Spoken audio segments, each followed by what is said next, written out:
ambitieuse, en mal de nouvelles terres, débarque chez les métis. Mesdames et messieurs, bonjour. Je me présente, Olivier Lécuyer.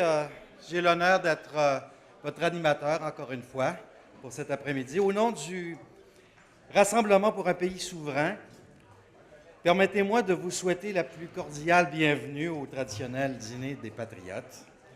Le RPS poursuit depuis maintenant 17 années cette tradition que d'autres avant nous ont maintenue afin que les Patriotes de 1837-38 ne soient jamais oubliés. Je voudrais souligner la présence de personnalités publiques parmi nous, en commençant par M.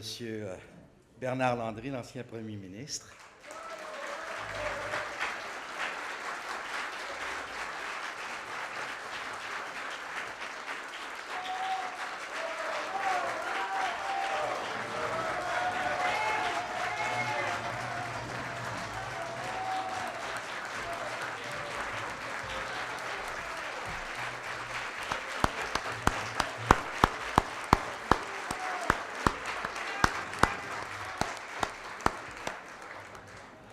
Du député de Richelieu du Parti québécois, M. Sylvain Rochon.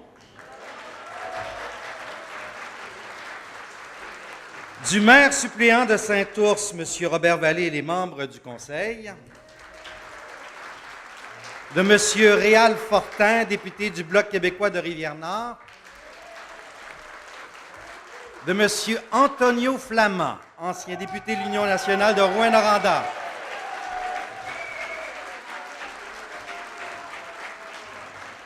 De M. Richard Lehire, ancien député du Parti québécois d'Iberville et ancien ministre délégué à la restructuration dans le cabinet Parizeau. Madame Madeleine Dalphon-Guiral, ancienne députée du Bloc québécois de Laval-Centre. De M. Jérôme Proulx, ancien député de l'Union nationale de Saint-Jean. De M. Michel Lepage, du Parti indépendantiste du Québec. Du président de la Société Saint-Jean-Baptiste, Centre du Québec, M. Jocelyn Gagné et les membres du conseil. De la présidente de la section Doris-Lucier de la Société Saint-Jean-Baptiste de Montréal, Mme Agathe Boyer. Des membres du conseil du RPS. Du lauréat du prix Chevalier de Lorimier du Rassemblement pour un pays souverain, M. Marius Minier. De Mme Jeannette Jasmin, âgée maintenant de 97 ans, dont on voudrait souligner l'anniversaire.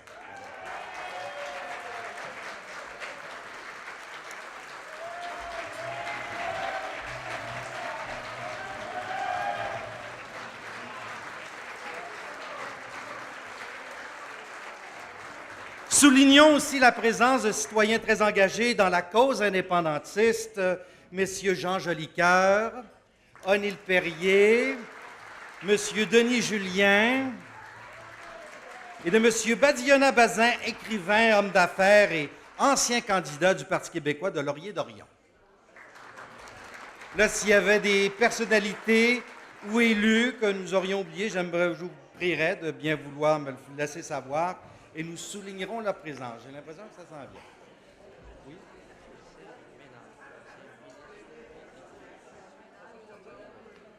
OK, monsieur Serge Ménard, ancien ministre, député du Parti québécois.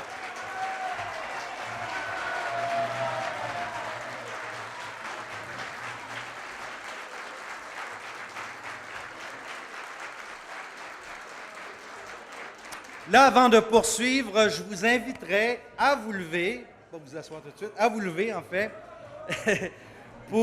et de garder une minute de silence à la mémoire des patriotes décédés au cours de l'année et de bien vouloir rester debout afin de procéder à la cérémonie des saluts du drapeau du Québec et au drapeau des patriotes dont les paroles furent écrites par M. Gilles Réaume, de douce mémoire, et créées par Françoise Gratton et Gilles Pelletier lors du Gala des Patriotes de 18 mai 2009.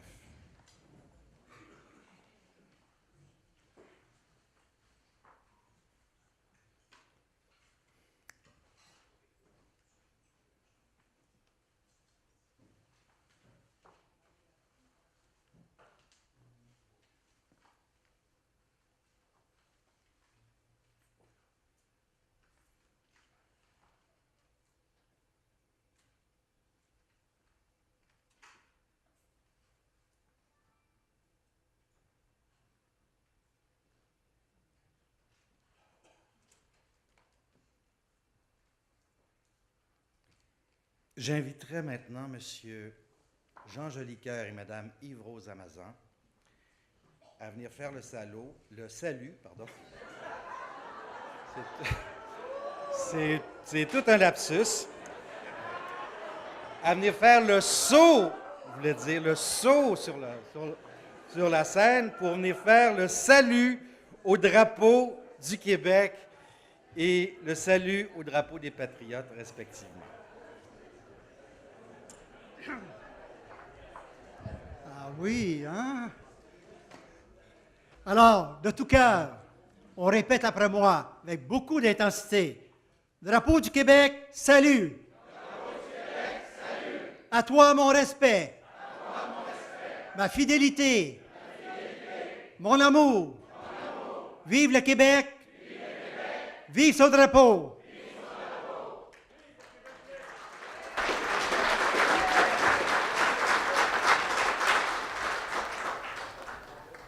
Vous allez répéter aussi après moi. Patriote, salut. Patriote, salut! À toi, mon respect. À toi, mon respect! Ma fidélité. Ma fidélité! Mon amour. Mon amour! Vive les patriotes. Vive le patriote, le drapeau. Vive la mémoire des femmes et les hommes de 37-38. Vive la République du Québec. Vive la République du Québec! À vous. Merci beaucoup. Merci.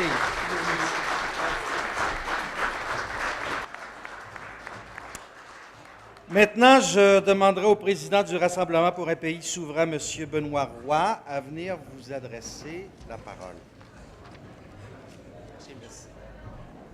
Je vais essayer de pas... Monsieur Landry,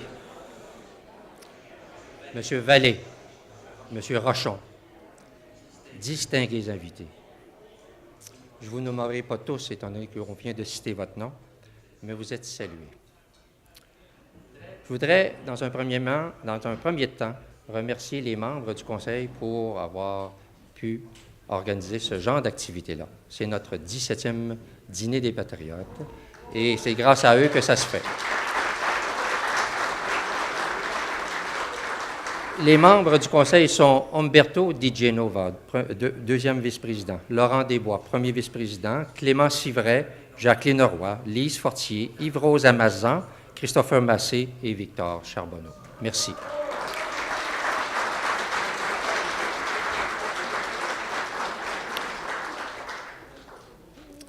Permettez-moi aussi de souligner la contribution de personnalités qui sont ici présentes à la cause patriotique et à la cause indépendantiste. Ce sont des gens que je connais bien et je suis heureux qu'ils soient là. Au premier chef, je voudrais remercier M. Gérard Héroux. M. Héroux est un ancien vice-président du RPS et la magnifique toile que vous voyez là, c'est son ancêtre, Homer Héroux. Vous allez en entendre parler tout à l'heure. Nous avons créé un prix, le prix Homer Héroux, qui reconnaît un journaliste indépendantiste. M. Héroux est un homme qui est natif du Témiscamingue.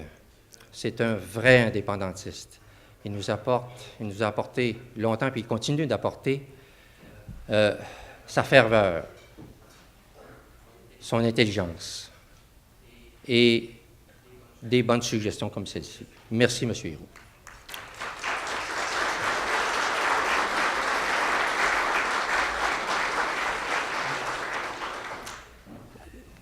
Il y a un homme aussi qui est présent dans la salle et cet homme-là a écrit des articles dans la presse québécoise il y a une dizaine d'années. C'est un Québécois d'origine haïtienne et je tiens à souligner sa présence, M. Badiona Bazin. M. Bazin, merci de votre présence.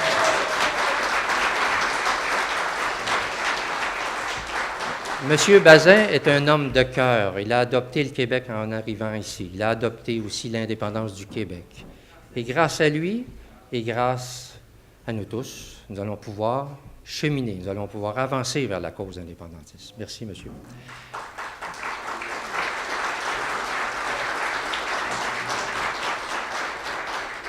M. Bazin s'est commis dans un livre qui s'intitule « Est-ce cela le destin ?» Il s'agit d'un roman biographique que je vous invite à vous procurer en allant voir Victor, si vous voulez. Alors, Victor en a quelques exemplaires. Alors, ça sera possible pour vous de le faire. Merci, M. Bazin, de nous avoir proposé ça.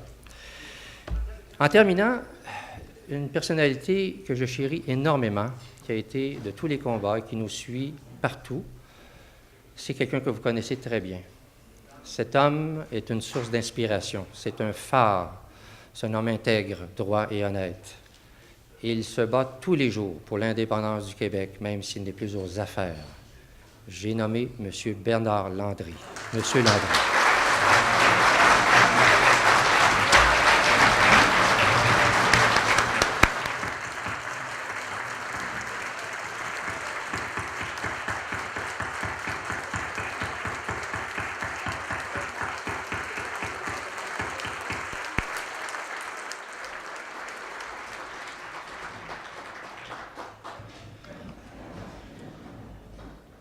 Nous exerçons notre devoir de mémoire depuis plusieurs années déjà.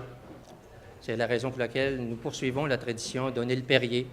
Onesle qui l'avait fait de nombreuses années, 25 ans et plus, avant nous. Nous en sommes à notre 17e, mais c'est une des plus vieilles traditions patriotiques. Et je suis content que vous soyez là, et je vous en remercie. Alors aujourd'hui, on va penser aux patriotes de 1837-1838, ces hommes et ces femmes qui ont sacrifié leur vie pour un idéal, ou des idéaux plutôt, des idéaux de justice, de liberté, de démocratie et d'indépendance, bien sûr. Mais aujourd'hui, cet après-midi, dans le cadre du 180e anniversaire des Patriotes, en 2017, nous avons voulu faire une activité, un dîner un peu particulier. Alors, nous pensons évidemment à nos héros de 1837, sans toutefois oublier des héros plus contemporains. Et c'est la raison pour laquelle nous allons décerner cet après-midi le premier prix Homère Héroux à une personne qui est avec nous et qui le mérite pleinement. Nous allons aussi remettre à titre posthume, de façon exceptionnelle, le prix Louis-Joseph Papineau, car il avait été accordé en 2017 à M. Réal Fortin, le député du Bloc québécois de Rivière-du-Nord, en raison du fait que M. Fortin avait assumé l'intérim de la chefferie du Bloc québécois pendant un certain temps. Alors, pour cette raison-là, cet après-midi, nous allons faire un clin d'œil à l'histoire et nous allons remettre le prix Louis-Joseph Papineau à une personnalité qui est décédée, bien évidemment, depuis longtemps, mais ce sera notre façon à nous de dire merci à ces gens-là. On doit penser aussi à tous les patriotes, pas juste du Québec, les patriotes du Kurdistan, de la Catalogne, de l'Écosse, qui se battent eux aussi, comme nous, pour la liberté et l'indépendance. Nous ne sommes pas seuls, c'est un combat commun. Pensons à eux aussi.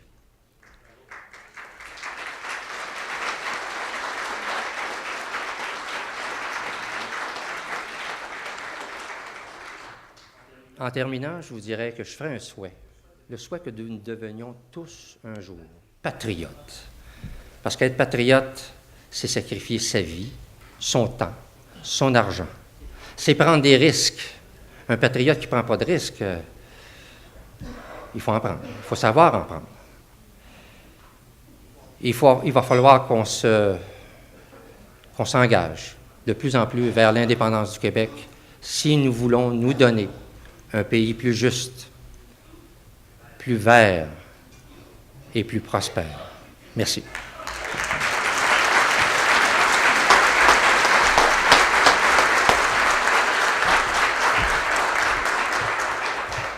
Merci beaucoup, Monsieur Roy, qui est en fait à l'honneur aujourd'hui. Et aussi, on voudrait souligner la présence d'un élu, Monsieur Ronald Tremblay, commissaire de la circonscription numéro 1 de la Commission scolaire des Patriotes. Merci.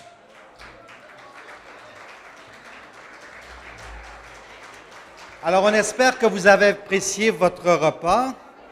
Là, on va poursuivre l'événement et donner l'occasion à quelques-unes des personnalités présentes de prendre la parole. J'aimerais, pour commencer, maintenant inviter le maire suppléant de la ville de Saint-Ours, M. Robert Vallée, à vous adresser quelques mots. Monsieur Vallée, s'il vous plaît, venez nous joindre sur la scène.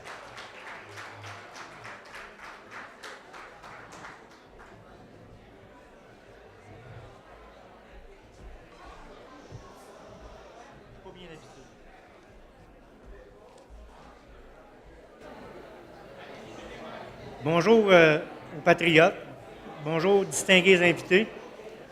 En tant que maire suppléant de la ville de Saint-Ours,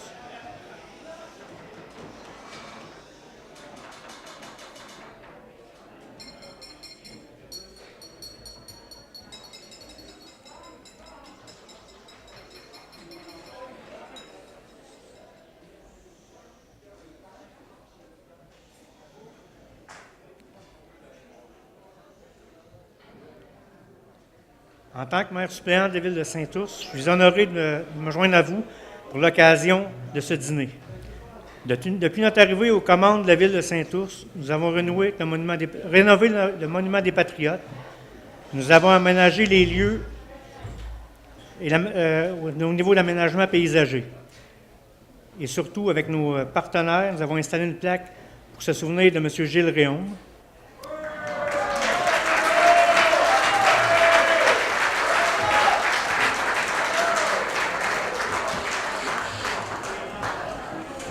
Et dans les prochaines années, nous souhaitons aménager l'emplacement du parc Jacques-Dorion, un autre grand patriote. Merci. Bienvenue à Saint-Ours.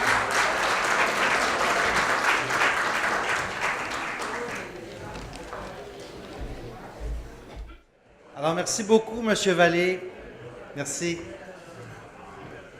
Et notre prochain invité à prendre la parole est le député de Richelieu du Parti québécois et leader parlementaire adjoint de l'opposition officielle. Mesdames et messieurs, accueillons M. Sylvain Rochon.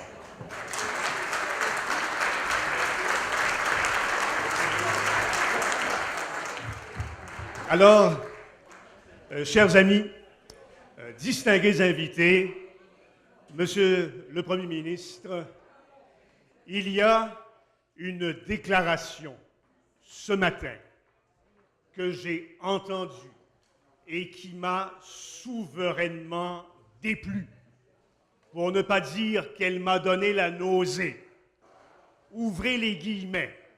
Le référendum est un épouvantail dont les Québécois sont enfin libérés. Fermez les guillemets. François Legault.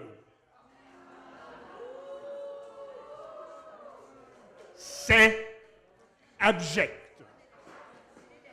C'est abject de traiter avec un tel mépris le plus noble des combats qu'un peuple puisse mener, celui de sa liberté politique.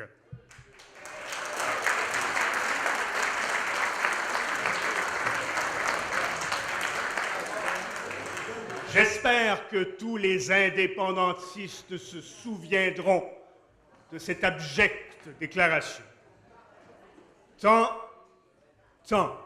que l'indépendance n'est pas faite, elle reste à faire.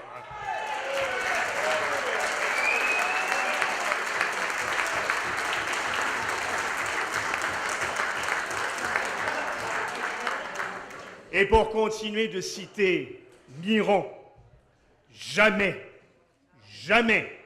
je ne cesserai de voyager vers toi, mon pays.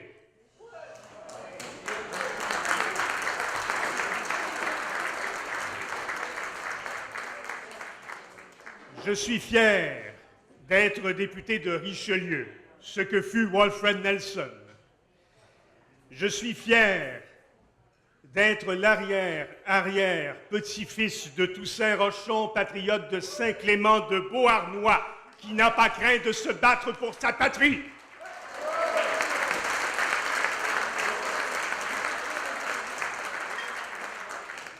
Je suis fier d'être député du Parti québécois que dirigea brillamment Bernard Landry.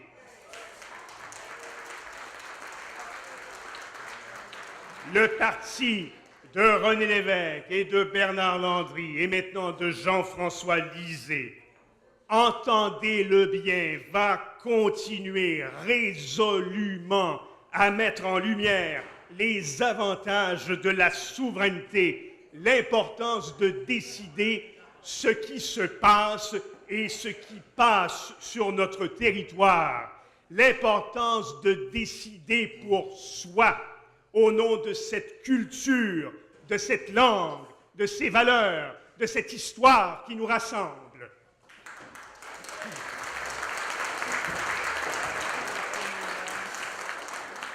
Je termine en vous partageant ce message que Jean-François a souhaité que je vous communique.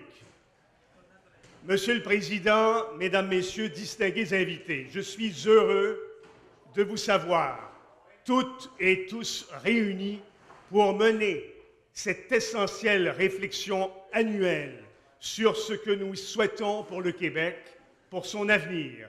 Vous en profiterez également pour honorer certaines éminentes figures de notre singulier parcours, soit l'ex-premier ministre Daniel Johnson, père, et le journaliste Pierre Schneider. Je joins ma voix à vos hommages.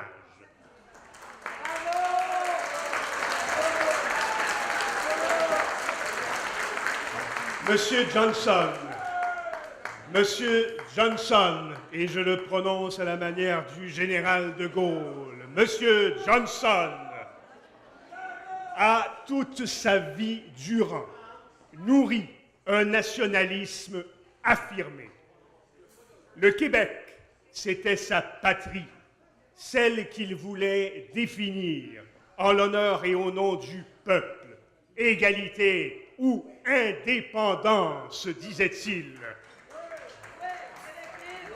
Tous ces gestes, toutes ces paroles allaient dans le sens de l'affirmation, de la reconnaissance, de la présence de la voix forte du Québec, à une époque où ce n'était pas si naturel de penser ainsi. À ses yeux, nous devions impérativement nous faire entendre, nous faire voir, nous imposer au monde et réclamer justice. De son côté, Pierre Schneider, autre homme doté de solides convictions, s'il en est un, a toujours réussi à nous faire réagir. Ses écrits d'une saisissante honnêteté et d'une totale transparence sont comme autant d'électrochocs, quoique toujours empreints d'un amour sincère pour notre langue. Il nous parle à nous, Québécois, dans les yeux, sans complaisance. Il nous invite à nous tenir debout, à nous assumer pleinement. Périodiquement, nous avons besoin de ces appels. Nous n'avons pas à nous excuser. Notre devoir, si nous considérons vraiment, si nous nous considérons vraiment comme un peuple, est de prendre notre destin en main. Toutes et tous, termine Jean-François Lisée, je vous remercie de votre présence et de votre soutien à la cause du Québec. Merci aussi d'avoir à cœur de souligner l'apport d'hommes et de femmes courageux et entiers qui ont contribué à ériger la belle et noble nation que nous sommes aujourd'hui. Bon après-midi, chers patriotes. Bon après-midi, chers patriotes.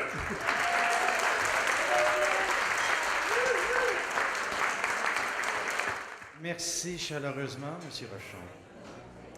Maintenant, le Rassemblement pour un pays souverain a pris la décision de créer un nouveau prix reconnaissant la contribution d'un journaliste à la cause indépendantiste. Le prix Homer Héroux, dont nous pouvons voir son portrait sur la toile ici. Cette œuvre a été réalisée par Mme Marie-Josée Hudon. On peut admirer quelques-uns des portraits de personnages marquant l'histoire du Québec au site du Musée des Grands Québécois à www.mdgq.ca. www.mdgq.ca. Donc, Homer Héroux est natif de la Mauricie, à Saint-Maurice de Champlain. Il a exercé sa profession auprès de plusieurs journaux, dont le Trifluvien, La Patrie, le Journal, l'Action sociale et du journal La Vérité, appartenant à son beau-père Jules-Paul Tardivelle, indépendantiste avoué et clairement déclaré. Donc, Omer Héroux fut aussi un proche collaborateur de Henri Bourassa au Journal Le Devoir. Il s'est distingué pour avoir défendu la langue française et la nation québécoise dans ses écrits tant au Québec que dans les provinces du Canada. Ses 60 années de journalisme lui ont valu le respect de ses lecteurs et de ses adversaires. Pour venir nous dire tout le bien qu'il pense de notre récipiendaire, j'inviterai le député du Bloc québécois de Rivière-Nord et récipiendaire du prix Louis-Joseph Papineau 2017 du RPS, M. Réal Fortin, à s'avancer.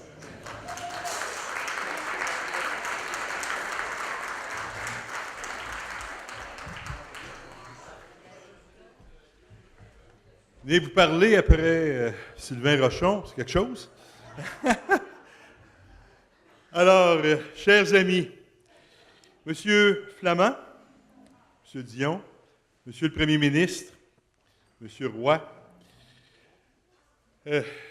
chers amis, chers collègues députés et anciens députés à Québec comme à Ottawa,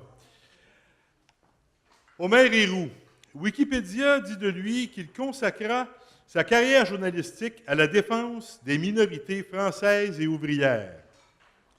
J'ai aussi récemment lu que nul autre que le chanoine Lionel Groulx disait d'Héroux qu'il était l'apôtre par excellence des minorités françaises et l'homme le mieux renseigné sur leur situation. À n'en pas douter, notre récipiendaire est du même acabit. Les écrivains et les journalistes ont joué un rôle vital dans le développement d'un sentiment national québécois. D'Honoré Mercier à Henri Bourassa, de René Lévesque à Gérald Godin, les exemples sont nombreux et éloquents. Je salue donc la décision du Rassemblement pour un pays souverain de créer un nouveau prix pour souligner le rapport, en commençant par mon bon ami Pierre Schneider.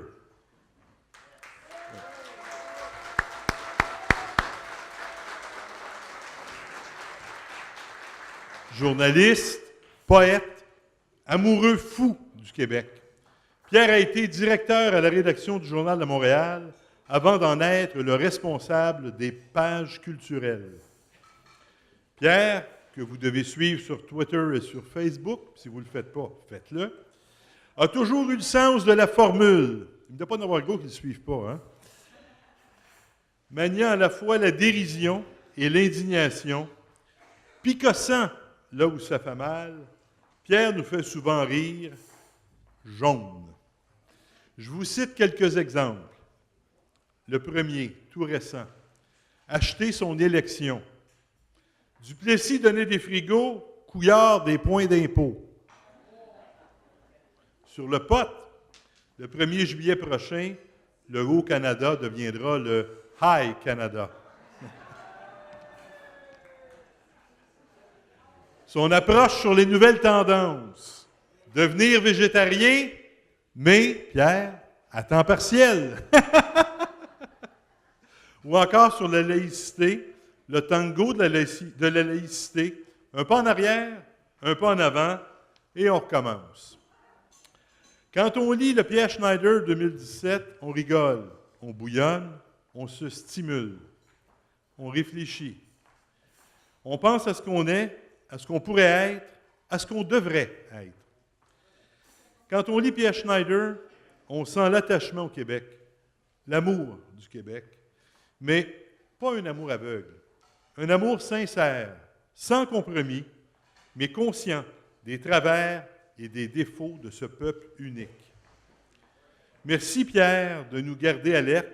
Merci pour tout ce que tu as fait, tout ce que tu fais encore pour le Québec. Tu mérites amplement l'hommage qui t'est rendu aujourd'hui. Merci.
Merci Réal Fortin, député, ancien chef intérimaire du Bloc québécois, qui a su tenir le fort jusqu'à l'élection de Martine Ouellette à la chefferie du parti.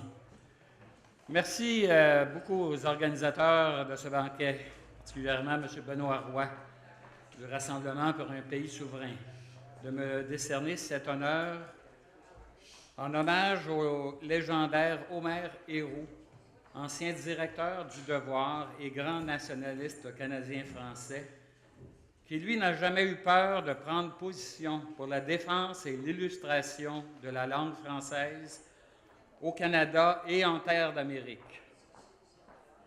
Chers patriotes, j'aurais envie de dire chers honorables patriotes, c'est avec une intense émotion que j'accepte ce prix soulignant mes 55 années de militantisme au service de l'indépendance du Québec.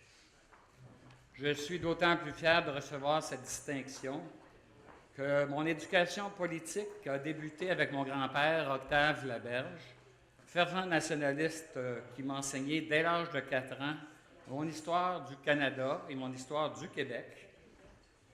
Et j'ai commencé à me renseigner sur la chose publique dans ce même journal Le Devoir, auquel il était abonné et qu'on recevait à la maison tous les matins.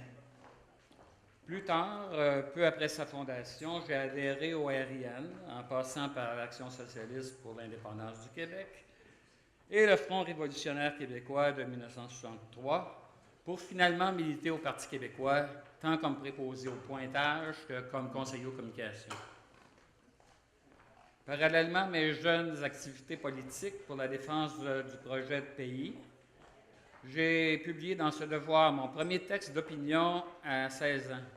Je m'y opposais aux idées d'un docteur Jutras de Victoriaville, qui était un porte-parole de la droite au sein du mouvement souverainiste. Le débat qui nous divise ne date malheureusement pas d'hier. J'ignorais alors que j'aurais la satisfaction, plusieurs années plus tard, de collaborer comme journaliste au cahier économique de ce journal nationaliste fondé par Henri Bourassa. Durant mes études classiques, je devais gagner ma vie étant issu d'une famille modeste d'Outremont. Je collaborais donc à la section littéraire du Petit Journal, qui était alors dirigé par le fédéraliste et anticlérical Jean-Charles Harvey. Après mes années d'enfermement pour cause d'impatience historique, c'est le grand bâtisseur québécois Pierre Péladeau qui a répondu à mon appel quand je cherchais un premier emploi comme journaliste. Il en a ma reconnaissance éternelle, car ça prenait tout un courage pour oser défier l'establishment montréalais, qui nous tournait le dos, autant au grand Pierre Péladeau qu'au jeune rebelle sans le sou que j'étais, et qui, tel un Rastignac, rêvait de vivre de sa plume. J'ai donc pu, au cours d'une carrière professionnelle de plus de 40 ans, défendre avec ardeur mes convictions indépendantistes, tant en publiant La petite histoire du Québec dans un hebdo qu'au Journal de Montréal, où je me suis retrouvé à la direction d'information.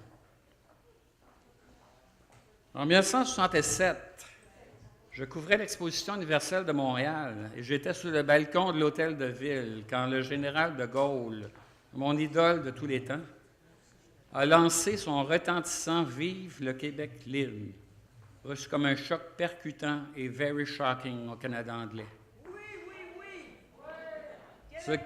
Ce qui m'amène à vous parler du très rusé Daniel Johnson, sans doute un des plus fins stratèges des premiers ministres de l'histoire du Québec. Jeune journaliste, j'ai travaillé avec un collègue du nom de Jean-Louis Laporte. Jean-Louis Laporte avait été le premier attaché de presse de Daniel Johnson lors de ses tout débuts en politique dans le comté de Bagotte. Et puis quand le livre « Égalité ou indépendance » a été publié, Laporte, avec qui je travaillais, m'a dit textuellement ceci. Il dit « Pierre, là où toi et tes amis avaient échoué, Daniel va réaliser l'indépendance du Québec. J'en suis sûr, nous en avons parlé à de nombreuses reprises. » Par la suite, c'est avec davantage d'intérêt que j'ai suivi le cheminement de M. Johnson, qui, devenu premier ministre en 1966, avait déjà eu des rencontres exploratoires avec certains dirigeants du RIN, avec qui il constatait avoir énormément de buts communs pour l'avenir du Québec. Malheureusement, des conflits de personnalité entre grands leaders nationalistes québécois ont souvent mis fin à des fréquentations qui auguraient bien pour la suite des choses. René Lévesque fonda son propre mouvement, Souveraineté Association, tandis que Johnson était convaincu que le peuple québécois, qu'il connaissait si bien, prendrait des chemins de traverse plus prudents pour arriver au même résultat d'émancipation nationale totale. En septembre 1968, Daniel Johnson est mort dans des circonstances troublantes, alors qu'il s'apprêtait à réaliser son plan, avec le support du général de Gaulle, et déclencher le processus vers la proclamation de la République du Québec. Fini les folies, s'est alors réjoui le ministre fédéral Jean-Pierre Goyer au cours d'une grande fête qui était donnée ce soir-là à l'ambassade du Canada à Paris, le soir même de la mort de Daniel Johnson, une mort tant souhaitée par les forces canadiennes, britanniques et américaines. Une connaissance qui était dans le chalet où est décédé M. Johnson m'a confié plus tard que quelqu'un a provoqué délibérément son arrêt cardiaque. Je ne m'attarderai pas ici sur tous les détails, mais j'ai publié l'été dernier dans le journal Vigile Québec un texte intitulé « J'accuse les assassins de Daniel Johnson ».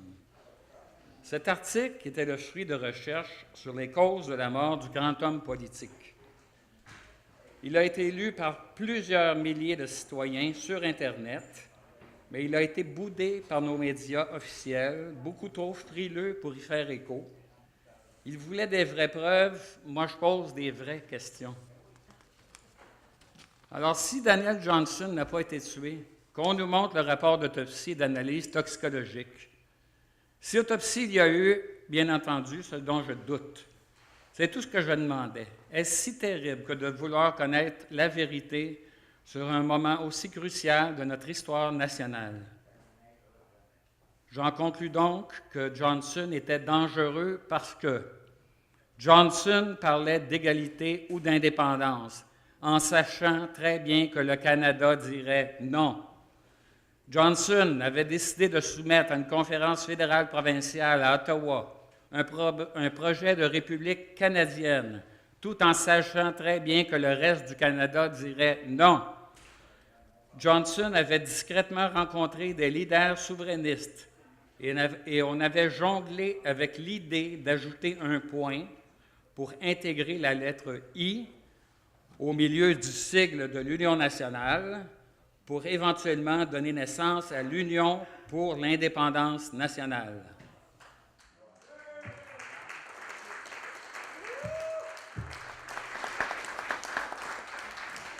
Chers amis patriotes, je poursuis mes recherches avec un ancien député de l'Union nationale que vous allez entendre bientôt, un fervent indépendantiste depuis toujours, qui est devenu un complice, même un ami, M. Antonio Flamand. Et personne ne nous arrêtera.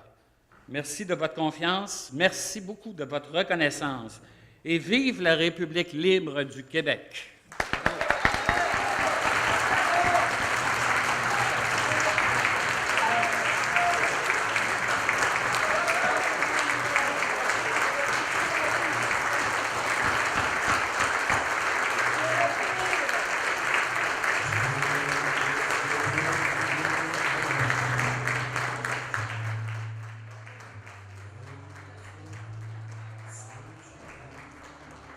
Merci, Messieurs Fortin et Schneider.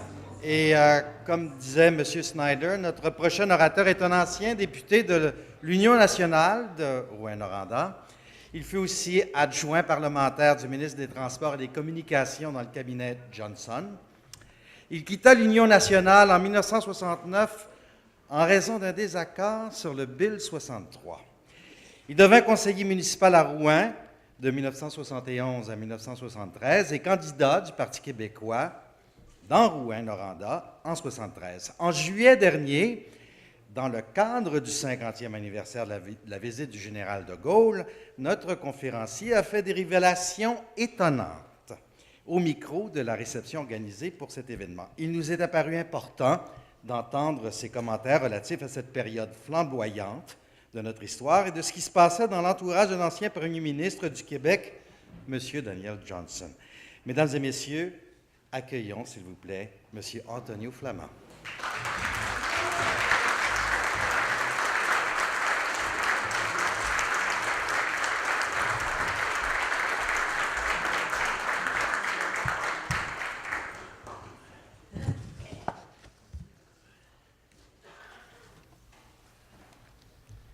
Monsieur Roy, Monsieur Desbois, Monsieur les membres du Rassemblement pour l'indépendance, Monsieur le Premier ministre, et vous me permettrez, même si je ne veux pas répéter les salutations à tout le monde, de saluer mon ami Jérôme Proulx, ancien député avec moi.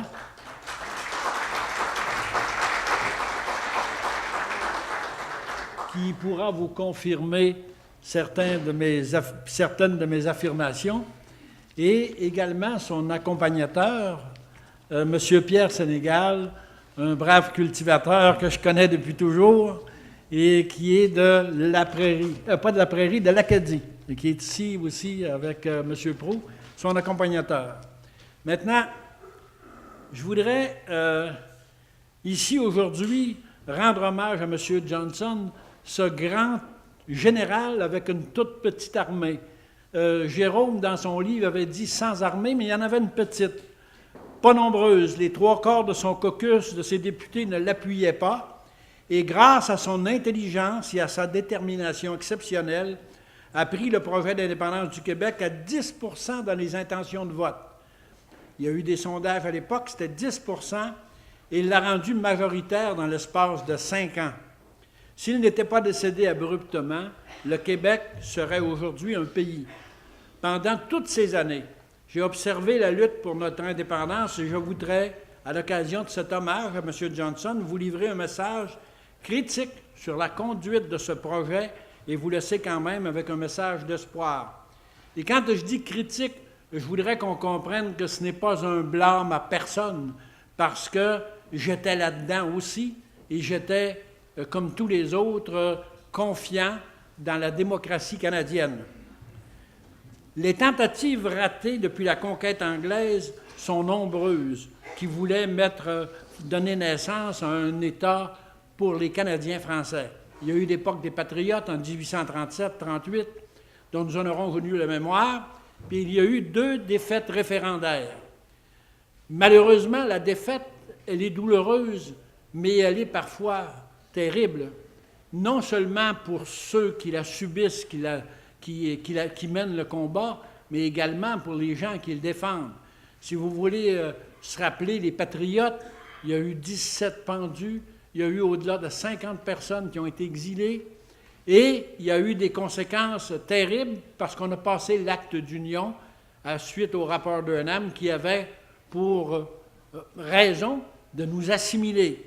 Vous avez eu le référendum de 1980 qui a mené à la Constitution de 1982 qui, comme disait Jacques Parizeau, visait à nier l'existence de notre nation avec le même objectif que l'acte d'union.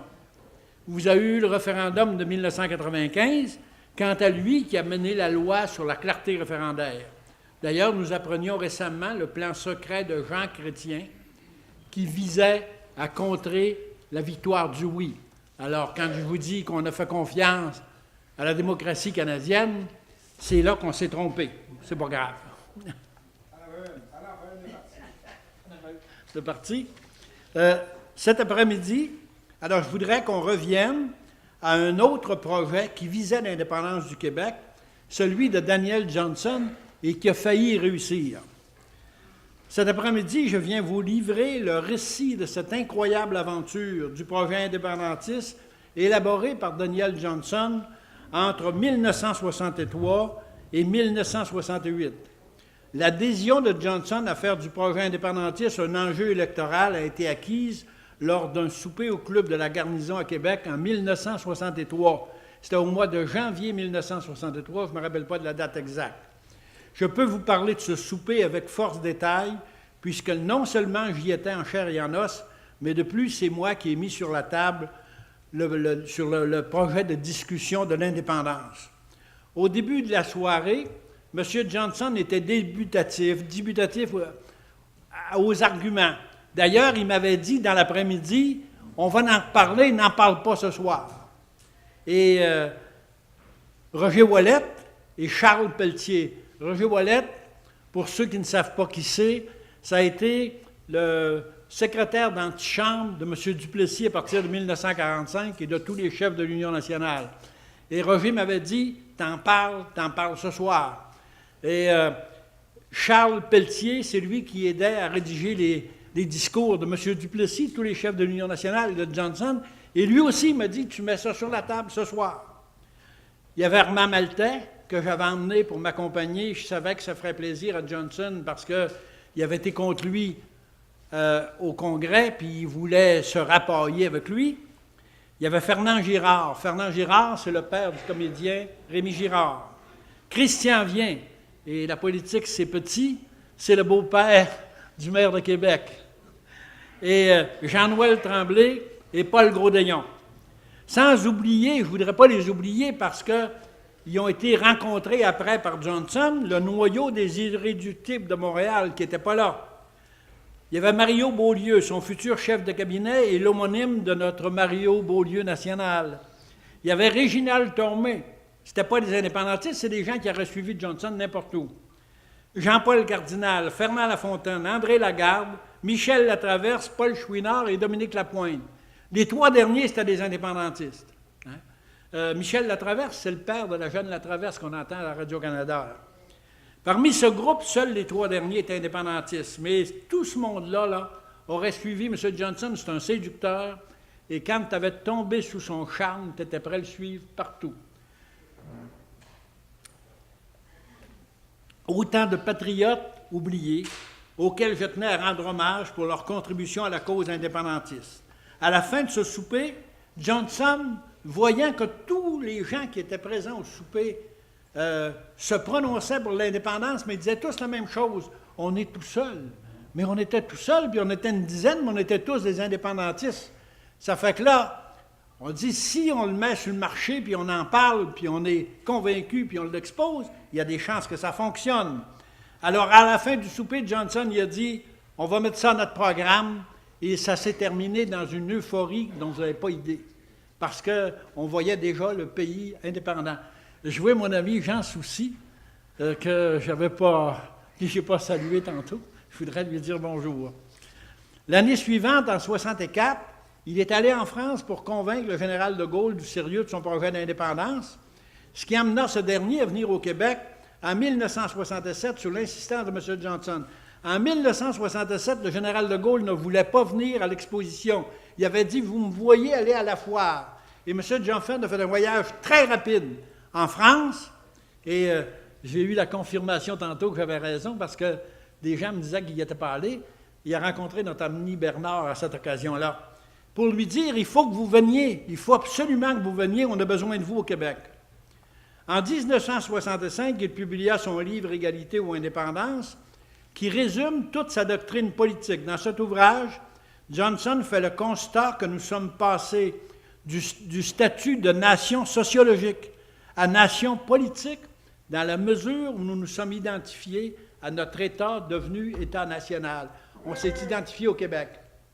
Et à partir de ce moment-là, on est devenu une nation politique. Ce cheminement, selon Johnson, nous le devons à ceux qui ont eu l'audace, il y a près de 30 ans, de créer un parti libre pour un Québec libre, l'Union nationale. Ce parti fut notre premier instrument de notre libération, et c'est peut-être pourquoi on s'est acharné sur lui avec tant de férocité. Ça, c'est dans le livre de Daniel Johnson. Dans son ouvrage, Johnson part du constat qu'on nous conteste encore le droit d'être une nation française en Amérique. Pour Johnson, la nation n'était ni ethnique ni civique, mais culturelle. Dans son livre, il précise que l'élément fondamental de la nation n'est pas la race, mais la culture. Alors, je pense que là-dessus, tout le monde est d'accord. D'ailleurs, c'est la même définition de la nation qui sera celle de Jacques Parizeau. Et Johnson ajoute, je pense entre autres à tous les néo-Canadiens qui ont joint volontairement, par goût, par choix, la culture canadienne-française et qui participent à son épanouissement et à son enrichissement. Personnellement, j'ai un grand-père qui est écossais, du côté de ma mère, c'est-à-dire un arrière-grand-père. Et j'ai même connu un Écossais, un grand contracteur qui s'appelait John Murdoch, et qui ne disait pas un mot d'anglais, qui parlait uniquement français. Alors, il s'était, comme on dit, fondu avec les gens au Saguenay, et il était devenu un membre de cette communauté culturelle. C'est pour assurer l'existence même de cette nation française qu'il fallait que le Québec se donne tous les pouvoirs essentiels à un État national. C'est pourquoi dans ce livre-là, et je l'ai vu tantôt, vous l'aviez sur la table, il affirme si la sécession devenait pour les Canadiens français le seul moyen de rester eux-mêmes, de rester français, alors ce ne serait pas seulement leur droit, ce serait même leur devoir d'être séparatistes. Ça ne peut pas être plus clair. Ainsi, dans son projet, Johnson fait de l'indépendance de la nation un enjeu existentiel. Dans son livre « Pour un Québec souverain », Parizeau qualifia l'ouvrage de Johnson d'idée géniale parce qu'elle correspondait tellement bien à ce que tant de gens souhaitaient, l'égalité ou l'indépendance. De sa doctrine politique découlait une stratégie. Johnson savait que les négociations sur l'égalité avaient très peu de chances de réussir et qu'il s'en suivrait une réaction très forte du Québec. Il voulait profiter de cette vague montante pour déclencher une élection décisionnelle. Vous savez, il y avait ceux qui disent qu'il était pour l'égalité, il n'était pas pour l'indépendance. Je fais une petite digression. Hein? On est tous pour le confort. Alors, ce qui est le plus facile, on essaye de l'avoir. Alors, c'est sûr que si l'égalité avait été possible, on n'aurait pas eu l'indépendance, il n'y aurait pas été indépendantiste, mais l'égalité